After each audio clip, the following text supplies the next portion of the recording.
First at 4, it's one of the many disturbing images from the attack on the U.S. Capitol. Now, the FBI says they found this guy right here in Metro Detroit.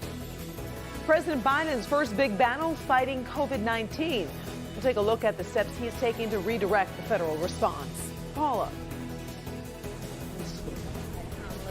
My brother called and he said, "Can you believe that you know the vice president?" I'm Paula Tutman. I'll introduce you to the local woman who can say, "I knew her when." And Paula, would you look at this? Beautiful skies out there. Who cares what the temperature is? But oh, by the way, it's the warmest that we will see in days. We'll look at a frigid turn and some weekend snow right now. First at 4. Live from downtown Detroit, home of WDIV and Click on Detroit. Local 4 News First at 4 starts now. Good afternoon, everybody. I'm Karen Drew. First at 4, once again, the investigation of the attack on the U.S. Capitol reaches into Metro Detroit. This time, the FBI has connected one of the most disturbing images from that day to a man from Wixom. He is under arrest. Defender Sean Lay tracking the investigation. So, Sean, what do we know so far?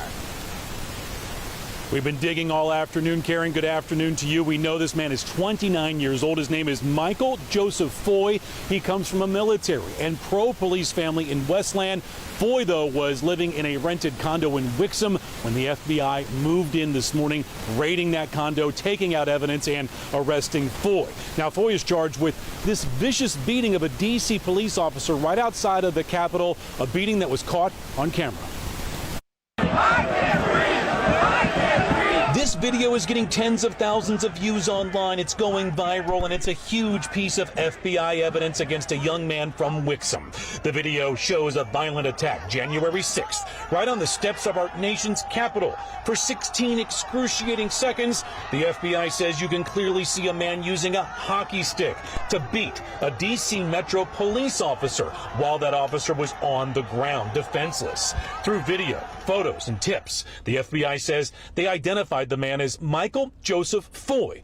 Early this morning, the FBI, Customs and Border Patrol, local police were banging on the door of this condo in Wixom that Foy was renting with his brother. And Foy was taken into custody. He appeared in federal court this afternoon, and he's charged with unlawful entry of the Capitol, obstruction of law enforcement, assault on an officer, aiding and abetting, and obstruction of congressional proceedings. And tonight, we're learning a lot more about Michael Foy.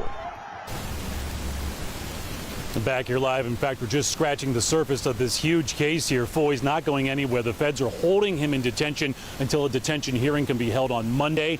The court was told today that the officer being beaten was wearing a body camera. That video will be shown during the detention hearing on Monday. Karen, at 5 o'clock, neighbors described to the local 4 defenders the moment the FBI moved in very early this morning to Foy's condo in Wixom. Also at 6, how Facebook posts from Michael Foy's own father over in Westland actually helped the FBI identify his son. Back to you. All right, we look forward to those reports at 5 and 6. We're also following breaking news in the alleged plot to kidnap Governor Whitmer. Court documents show Ty Garvin of Heartland Township is expected to plead guilty next week in federal court.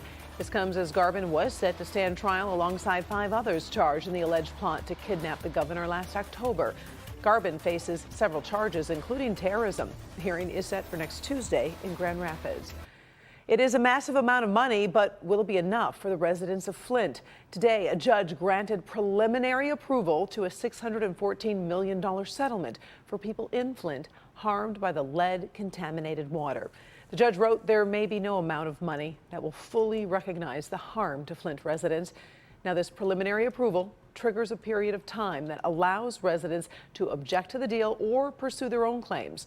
New at 5, our Hank Winchester with reaction, including what former Flint Mayor Karen Weaver says about the deal and why she is not happy. President Biden has long been critical of how his predecessor handled the COVID-19 pandemic. Now the clock is ticking for the new administration to turn things around. Late this afternoon, President Biden highlighted the changing response to the virus. Kimberly Gill with the president's plans. Kim. Hi, Karen. Good afternoon. The brand new president has vowed to take more aggressive measures to contain the virus. We face huge challenges with new variants spreading more rapidly, a slow vaccine rollout, and rising fatigue from this frustrating battle. So the president just unveiled his first steps, including 10 executive orders. Some of the highlights include ordering FEMA to start setting up community vaccine centers with the goal of setting up 100 facilities in the next month, urging Health and Human Services to expand the number of professionals who can administer the vaccine. The president has already ordered the U.S. to Trump was in the process of leaving. Also, he's asking all of us to wear masks for the next 99 days, saying that simple step can save lives while waiting for more people to be vaccinated. One of our 100-day challenges is asking the American people to mask up for the first 100 days, the next 99 days.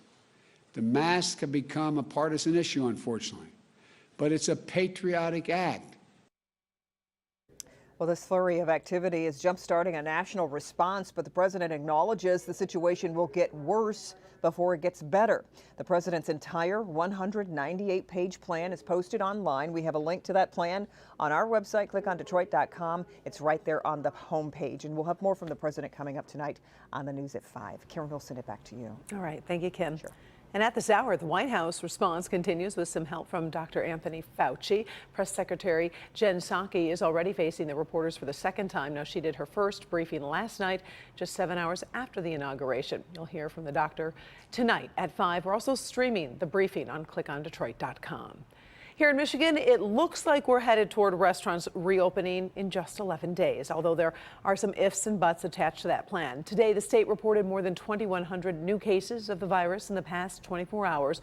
We've also seen an additional 148 COVID deaths. Detroit's mayor has expanded vaccinations at the TCF Center to include people 68 and older, clergy, and funeral home workers. Remember, you need to make an appointment. State health experts think we could be on track to end the ban on indoor dining February 1st. Tomorrow, we do expect to hear from the state on the new rules restaurants will face, so stay tuned for that. Former Detroit Mayor Kwame Kilpatrick is out of prison and back with family in Georgia today. His 28-year prison sentence was commuted late Tuesday by then President Trump. Kilpatrick spent 7 years behind bars. He was convicted in 2013 of racketeering, conspiracy, fraud, extortion, and tax crimes. Kilpatrick was not pardoned, which means he does still owe nearly $5 million in restitution, and he can't run for state or local office until 2033.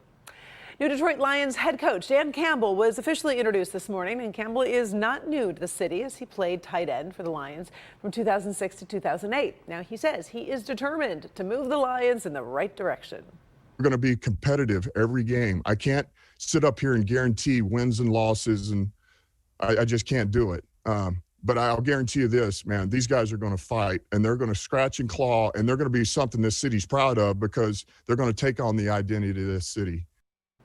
Lions signed Campbell to a 6-year deal. Tonight at 5, Bernie Smalowitz is going to talk about how Campbell is really signaling changes for the team. You might notice some big differences from how Matt Patricia did business. Mother Nature teasing us with a winter warm-up, and that's not going to last very long. So let's bring in Ben, and I guess we need to enjoy it while it lasts. Yeah, we still got a couple more hours to go here, Karen, and it looked and it even felt a lot better than it did yesterday, that's for sure. Everybody in the 40s for the most part. We do have some upper 30s there in the north zone, but these are slightly cooler than some of our daytime highs. We've been to 43, at least on the hourly report, so we'll see if we got any warmer in between when the official report comes out later. But man, what a difference from yesterday. About 15 degrees warmer than what we were seeing at this time on Wednesday. But those temperatures drop tonight into the 20s for overnight lows, and they do not recover tomorrow. Look at that line, just flat through the afternoon. Then they drop again. That's Saturday morning, and that's going to be our coldest temperature of the season so far. We'll look at that and the snow for the weekend, whether it shows up or not, in a few minutes, Karen. All right. Always appreciate it. Thank you, Ben. From coast to coast and around the world, this image of Vice President Kamala Harris taking the oath of office is having a huge impact here at home. One family has a very personal connection to the new VP, and Paula Tutman shows us the impact of her accomplishment is being felt through 2 generations.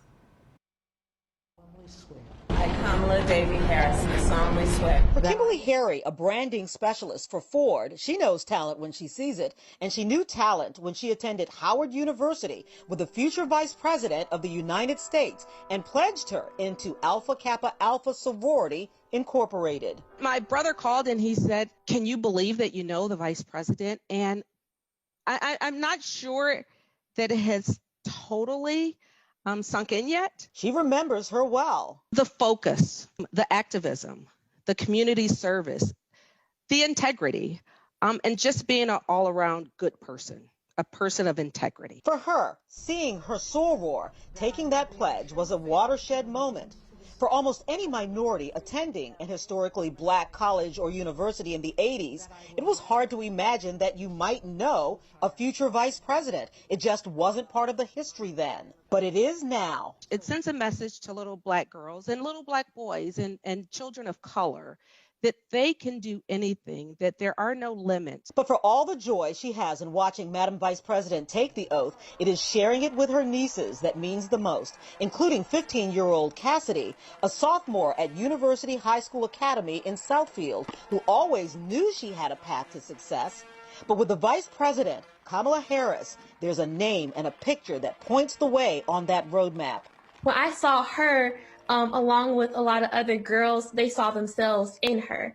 So even if you can't really see it physically now, you can in the future. And for these two women, the bond further cemented by this time and place in history is simply as exquisite and valuable as any string of pearls. I feel like as women, we have been kind of placed in a box of what we can do, what we can't do. I think Cassidy has an incredibly bright future, and as a family, we are behind her 100%. She saw yesterday that the sky is really not the limit. Just seeing a woman in office, I would say, just gives me more, well, not just me, but every girl, more clarification on that you can do whatever you set your mind to and that nothing's impossible. You know, I want to say something about what Cassidy said. She could actually visualize herself. She said, in a white suit, taking an oath of office. And that's what this is. It is not cutting tracks in the snow. It's gliding through them, even uphill, and knowing you can make it to the top, Karen. And when you see someone who looks like you, who has a seat at the table, that's so much inspiration. It really is. Thank you, Paula. Appreciate it. Seeing is believing. Oh, I so agree. Still ahead. First at 4, a major auto company faces a new safety investigation over a tailgate problem. Did a big recall fail to fix the issue? Also, too good to be true? How scammers are using a popular streaming service to trick you into a big mistake. That Help Me Hank alert coming your way.